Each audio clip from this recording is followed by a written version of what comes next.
Welcome to Animals Everywhere. I'm Elaine, your host. St. Kitts is a small tropical island in the southeast Caribbean. Very few people have heard of this island, but the ones who have will never forget it. And in some cases, they may never leave it. We want you to get comfortable because we're going to be searching high and low for the green monkey. Never heard of the green monkey? Well, you probably never heard of St. Kitts either. Today, we're going to change all that. We heard from the people in town that Greg from Greg's Safari is the man we should see if we want to find the green monkeys. But first we decided to take a trip around the island so we can learn a little bit more about the different places and people.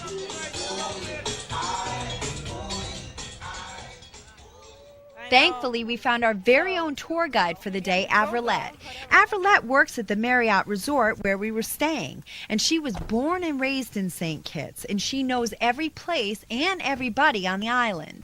That's why the people are so friendly, because everyone knows each other. Yeah. So it's customary to see someone, you know, even if you don't know the person, you still say hello. Because you know you're going to see them again. Yeah. And you know if you don't say hello, they're going to be upset. But even so, we were learning, like we grew up being very courteous, like especially in the old time days, like in the 50s, 60s, 70s, you're walking on the road and you don't say good afternoon, and you're a child and the person knows you and knows your parent, they tell your parent you will get in trouble. You get in trouble. Oh, okay. So we made sure to say hello to everybody we saw, even though our parents are back in the States. Now, driving and talking was a little bit difficult for me at first because, well, the steering wheel's on the wrong side of the car, and in St. Kitts, they drive on the left side of the road. Oh, wow. Oh, sorry. I'll only do that twice. Yeah. Now, there's a lot of different villages on the island. Too many to mention. We have 9 parishes, and then we still have many villages. You have Buckley's, then you have Mattingly Heights. We have a village called The Village. It's like Palmetto Point, Sandy Point. Sandy Point was actually our first town. When we get down. The people of St. Kitts are called Kittesians, and they come from many different backgrounds. When the British came, the Caribs were the indigenous people here.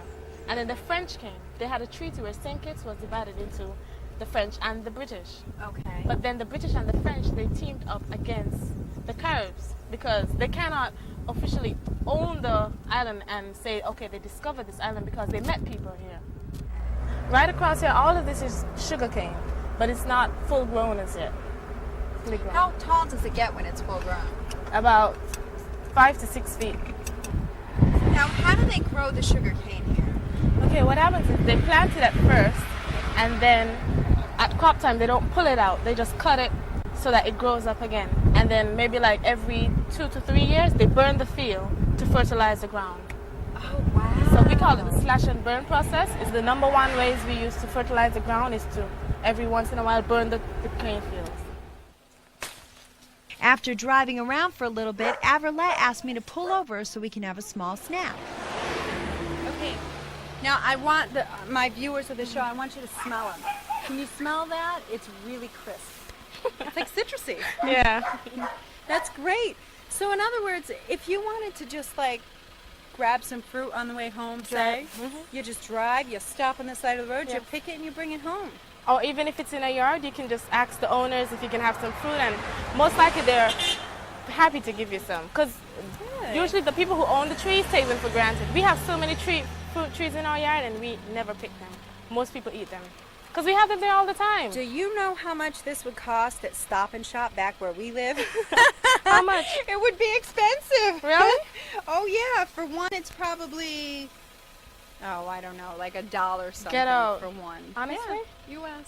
Yeah. Hey, I should try just go around the island, pick them and export them. Yeah, I'll get rich. Do you know how much money you can make off of this? Oh my God. Okay, we're going into business together. I'll send them to you, you send them, and you send me back a percentage. Okay, enough of the get-rich-quick scheme. It's time for us to see the rest of the island. And as Avrillette showed us, there's a lot more to see.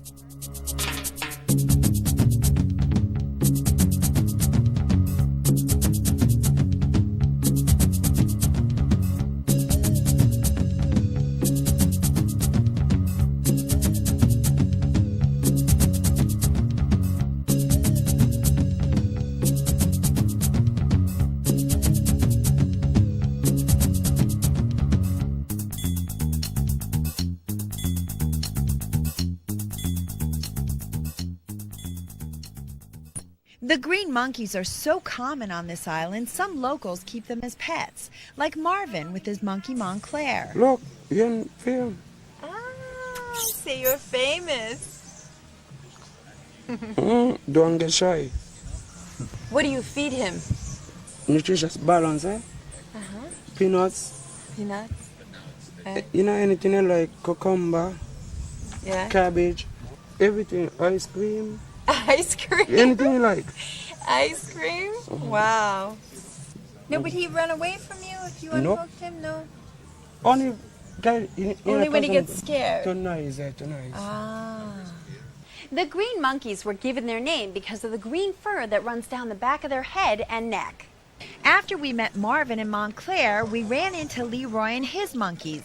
Leroy says they make great companions and they're easy to take care of. He just makes sure they have plenty of fresh water, the right diet, and a regular checkup by his veterinarian.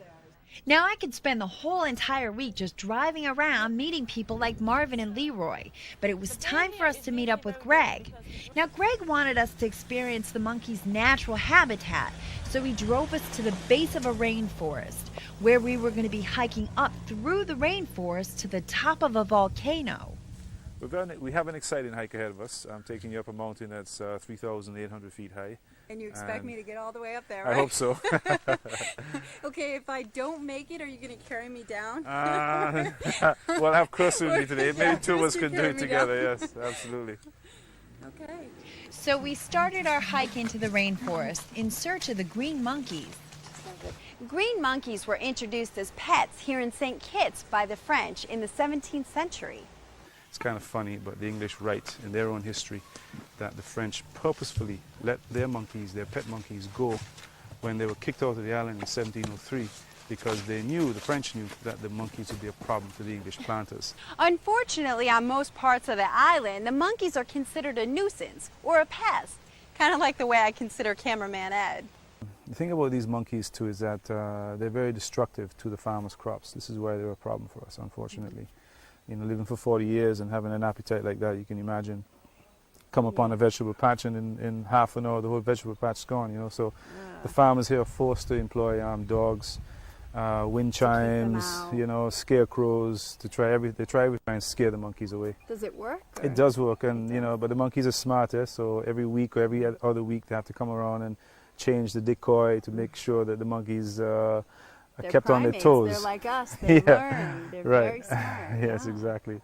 These monkeys are omnivorous, which means they'll eat practically anything they get their hands on. They're kind of like cameraman Ed. So they literally eat anything, you know, for protein, a young chick, maybe a bird egg, but ideally, you know, tender growing shoots, green fruit, this is the type of thing they'll tend to eat. Or in the villages, lollipops. Yes. Popcorn. Yeah, they're wasteful. They'll just take a bite, throw it down, move on to something else. Do you think they're real social animals? Do they stick in a social group, or? Well, yes, they do, but what tends to happen is that once the males mature, I don't know, 4 years of age, they fight for the dominant position. The females are allowed to stay on. And so there's an alpha male really in a troop of monkeys, which can be as many as 40, apparently. They roam around territorially, and with the alpha male in charge, he's called a colonel. The first 1,500 feet of the hike was tough, but nothing compared to the next 1,500 feet. A very careful man. Yeah. Well, if I'm going to practice medicine, I can't break any bone. Going from Africa? Yeah. After the halfway point, because of all the rain washing away the mud, the tree roots were exposed and climbing got a little bit tougher. We had to climb up and over the large roots, which got a little treacherous at times, especially on the way down the other side. It's just a matter of twisting your ankle or even breaking your leg, unfortunately, if you're not careful. And it is important that you focus on what you're doing, especially from the halfway mark up, in that all these roots are exposed and you know you can damage yourself if you're not careful. This is the sap of a tree that's native to the Caribbean. It looks like wax. It's just like wax. And the beauty of this is that it's highly flammable. So I brought along some matches. You have I guess a I need to torch? tell Yeah. As you can tell with us talking, this hike has taken the breath out of all of us. Now, the sap is called gommier, and it smells a lot like eucalyptus. So not only does it make for a great torch, but it burns like incense. So far during this hike, we haven't seen any monkeys. But Greg warned us of this because he said the monkeys are pretty smart, and you rarely see them in this rainforest because they know to stay away from the trails. Even though they're fantastic climbers and they spend most of their time in the trees, they're still considered ground monkeys. Although given the rough terrain in this rainforest, I'm pretty sure they spend most of their time in the trees. And I wouldn't be surprised if they weren't up there with a big smile on their face watching us as we fumbled our way to the top. Unlike other monkey species, the vervet monkey doesn't have a prehensile tail, which means they can't use it to grab onto branches or things, but they do use it for balance. Greg reassured us that we were almost at the top of the rainforest. He showed us our destination, the Devil's Tooth, through the trees. That's where we're going. Up there. Yeah. Looks daunting, huh? How's that? Looks daunting? I feel daunted. It's not Dante's Peak though, don't worry. One of the biggest reasons a rainforest is an ideal place for these monkeys is the greenery. There's an abundance of plant life that can sustain their little bodies and give them shelter. These monkeys didn't originate on this island. They're actually a subspecies from Africa. And we're very lucky because Kirsten, the gentleman helping us out with our hike, is from South Africa. And he too knows a lot about these monkeys.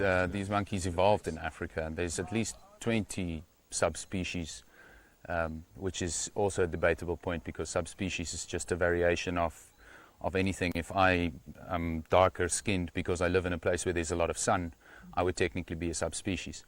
So there's subspecies of these monkeys all around Africa, ranging from the Sahara Desert in the north to right down to southern Africa, places like Cape Town in the city. You often see vervet monkeys there.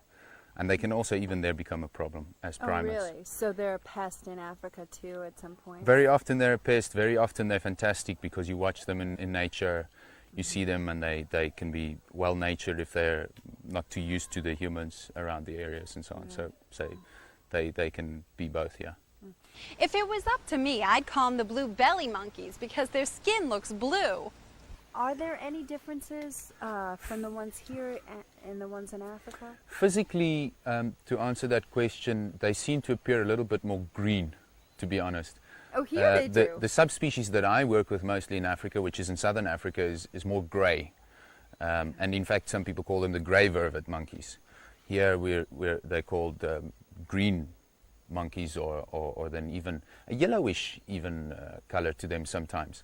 So yes, there's a little bit of a color variation.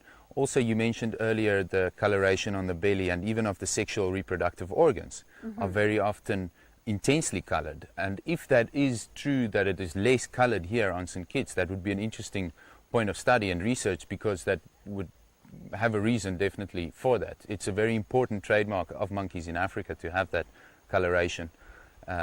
It advertises their readiness for sexual reproduction, for example, and many other...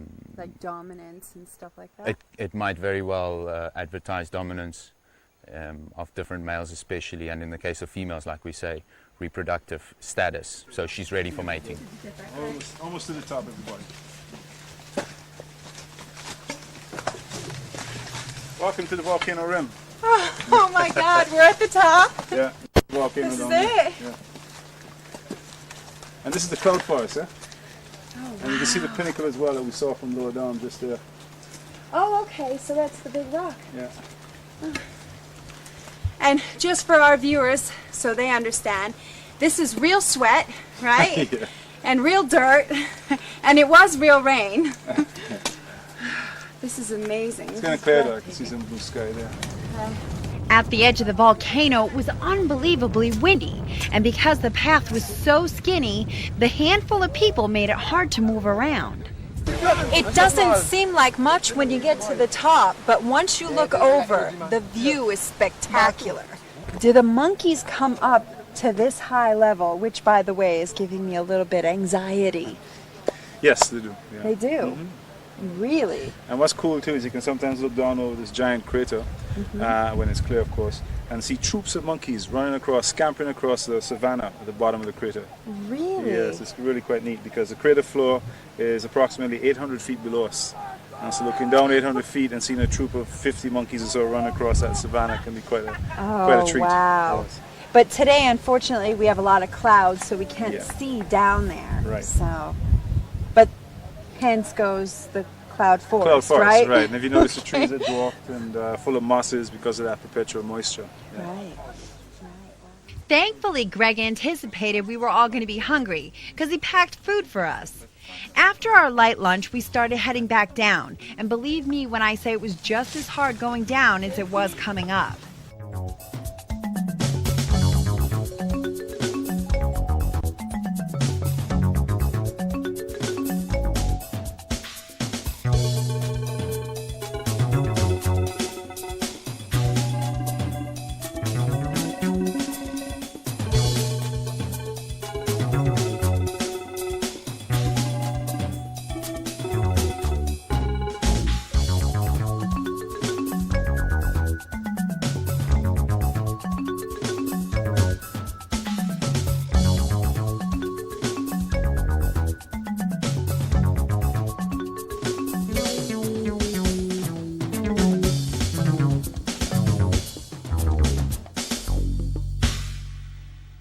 It's the time we've all been waiting for, our commercial break. What's 30 seconds long and airs 6 times a week? How about your commercial right here on Animals Everywhere? If you have a product or business you'd like to advertise, write to Animals Everywhere at P.O. Box 584, South Glastonbury, Connecticut 06073, or email us at animalseverywhere@yahoo.com and we'll give you the details. Don't have a commercial? We'll make one for you. Sponsorship is also available. Advertising doesn't get any easier than this, so what are you waiting for? They're your 30 seconds. We're just keeping them warm for you. Now back to our show. After we cleaned ourselves up in the rainforest, Greg drove us to Turtle Beach, where a troop of monkeys are known to hang out at the Turtle Beach restaurant. Greg's brother Gary has a similar passion for these monkeys. Gary owns the Turtle Beach restaurant, and he's partly responsible for the monkeys visiting their bar. Actually, I bought the property here about 15 years ago, and probably 8 years ago there was this one female that used to come around and like get close, and so we started giving it fruit and juice and named it Chippy. And we could always see the wild one sitting in the trees like being jealous that she was getting food, and they had to go and scrunt and hunt for it, you know. Yeah. And after about maybe a month or two, a couple of the younger ones started getting brave and realized that we weren't going to harm them, so they started coming around and we fed them too. And slowly but surely, about a year, the whole troop started coming around. And you know, over about a couple of years, they started getting real friendly, and you could feed them by hand, and we put fruit down for them in a bowl, which we used to get from the supermarkets. They write off fruit they'll give to us for free, so we didn't have to buy it, and we put big boxes of fruit out for them, and they were happy. Really? And then the tourists started liking seeing them, so it became a great PR for us. You know, so now all the tourists come and they feed them too. Well, yeah, we have peanuts they can give to them, you know, and it's a good for us, good for them. As you can hear by Greg and Gary's accent, they too are Cartesian. They're 5th generation, born and raised in St. Kitts. Now there's no way I was going to pass up the chance to feed these little guys, so I grabbed a cup of peanuts and I made a lot of friends. Cut that out.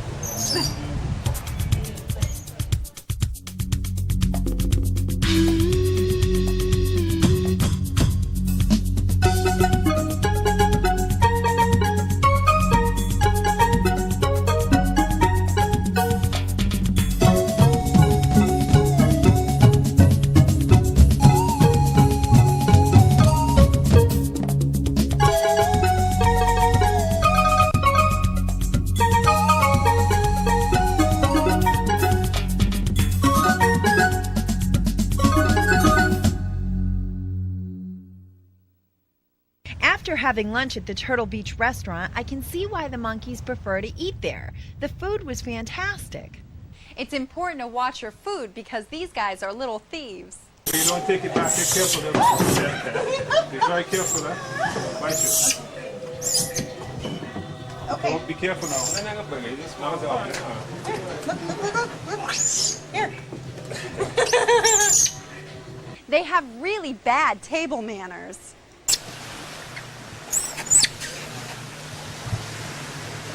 Oh, these guys do really well for themselves here, huh? Yep. The territorials, they live in troops, and this is their, like, their territory. Yeah. Each troop has an alpha male, so he's the boss of the troop. He'll feed first, and he has the say when to come to feed, when to leave, and they all travel as a troop, you know. So it's pretty interesting. And what's amazing too is that the alpha male will be challenged like once every 3, 4, 5 years by another younger, stronger male, another dominant male. Okay. And eventually, once the alpha subdues to that male, then the whole troop sort of chases him away. Oh, so he goes from glory to like kicked out. Right. So he would have to make another tribe or That's a probably troop, exactly right? what happens. Maybe some of them splinter off when he leaves. That's exactly probably what it is. Yeah, I never thought of that. But yeah, he's kicked out and he can't come around this territory again because the whole troop will chase him away. And you see him running off with his tail in his legs. And he used to be the big buffed up alpha, you know. And now he's like a scaredy cat.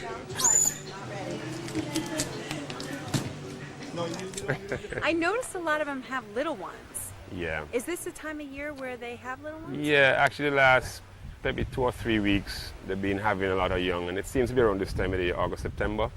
And that that generation would grow up, and next year all those ones would be, you know, a year old, and then you have the new generation coming along. So the troop for some reason seems to balance out about 30 monkeys.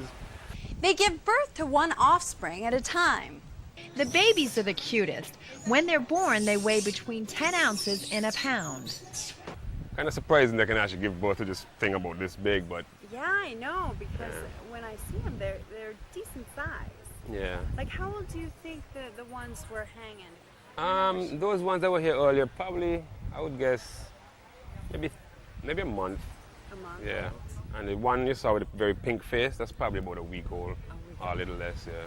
And all they do is as soon as they're born, they attach and they stay there, or? Yeah, the mothers kind of protect them, the nurse from the moms, and then, like I said, after about a month or two, they start getting independence, or a month. So the moms would always be watching them, but they'll run off, and the mom is always watching. If she sees a little threat, she'll snatch it up and go up in the tree, you know. And So if I started going up to a baby, the mother probably come up and smack me and take her baby It wouldn't and run? smack you, just snatch the baby and run, you know. I haven't seen anybody get smacked yet, but it's funny to watch them play, because when they get independence, they kind of push the moms away, like, leave me alone, and then the mother still grab it and say, come with me, you know. It's amazing. The vervet monkeys are very social animals. Like this one, Look right? at this one. Yeah, this little guy right is probably maybe. He's got some character. Look at Yeah. his pose. He's probably 6 months, 8 months. Yeah, and now he's like independent. He'll do his own thing. But that little one, he or she's being watched by the mom. Because you know, if you go over, you'll see how quick the mom comes. Right. But it's funny, about a year and a half ago, a guy bought a baby monkey, which the other side of the island, he had a couple dogs and that had pups, and one of the dogs, the male dog, chased this mother who was in a mango tree, and she dropped the baby, and the female actually picked the baby monkey up and put it with her litter. So when he came, he found the baby there and like realized what happened. So he brought it here for me to try and adopt into this troop, because they do actually adopt the young ones. That's Yeah. hilarious. And it's just a week old. I had to bottle feed it, you know, from a week old, and then brought it down like 3 months later when he was like big and strong enough to, and didn't happen. The alpha male was like just pouncing on it, and I was like, oh my God, I picked it up again, said, let me try it a little while, I do it slowly, and just wouldn't accept it for some reason. What happened to him? He's still with me a year and a half later. Gary brought us to his house so we could meet Tarzan, the monkey he rescued. What? I bring some friends to see you. Hey, Tarzan, you want to go to New York, Connecticut? Do you mind if I give her something to eat? Yeah, sure. Right off the bat? Hey, baby. Look at what I got. She loves Sit on grapes. me.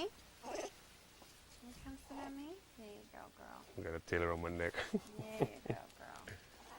There you go. Yep. Good girl. Yeah, that's a great shot. Wow. It's okay, Tarzan. Oh my goodness. Oh my goodness. Now this is great, by the way. What happened, Tarzan? What? I think I was a little too loud for her. She's just a little nervous sometimes. Gary wanted to show us that Tarzan had a trick that not many monkeys could do, and it involved a swimming pool. Little hands. Gary told us he loved to swim around the pool on hot days, but unfortunately because of the camera he was playing shy. So it took a little coaxing to get him in the water. We used his favorite food. Taz, you can make it, Tarzan.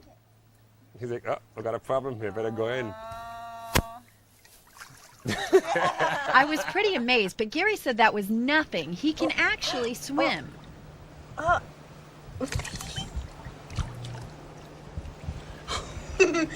She's not sure where it went. It went down. It doesn't look down. We realized that Tarzan was no dummy, because if he was going to go in the water swimming, so was Gary. Oh, look at him swim.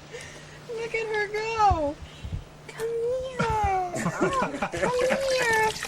Oh. That is the funniest thing I've ever seen.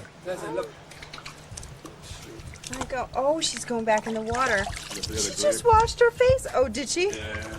If you think that was funny, after a refreshing swim in the pool, Tarzan loves to be dried off. Dry your off, Tarzan. Oh my God. Oh, and you Big want to fat try and cheeks. get him to join another tribe? Yeah, he's nowhere. I'd keep him. I would keep you. Can I try you? Come stand up on me. You know what's funny though? I think it might be a female. Really? Yeah. Someone was just saying, this is not a male. I'm so what you mean it's a male? And I go, no, I think it's a female. I'm like, say that. I have to call her Tarzana.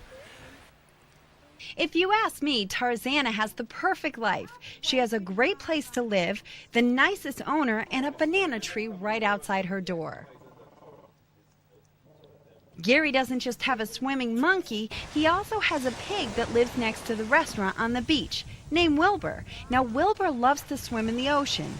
Yes, a swimming pig. Well, that's it for our show today, but don't be disappointed because we'll be taking you on another adventure real soon. We've enjoyed exploring St. Kitts and spending time with the green monkeys. We hope you have too. At this time, I want to thank our sponsors. New England Dive in Wallingford, Connecticut for helping us get certified to dive. Scuba diving opens a door to a whole new world, and New England Dive holds the key. Oceanic for supplying us with our dive gear. When it comes to safety, I wouldn't trust anyone else. Not to mention, it makes you look good too. I'd also like to give a special thanks to my cameraman, Ed. Till next time, there might be an animal that's your favorite.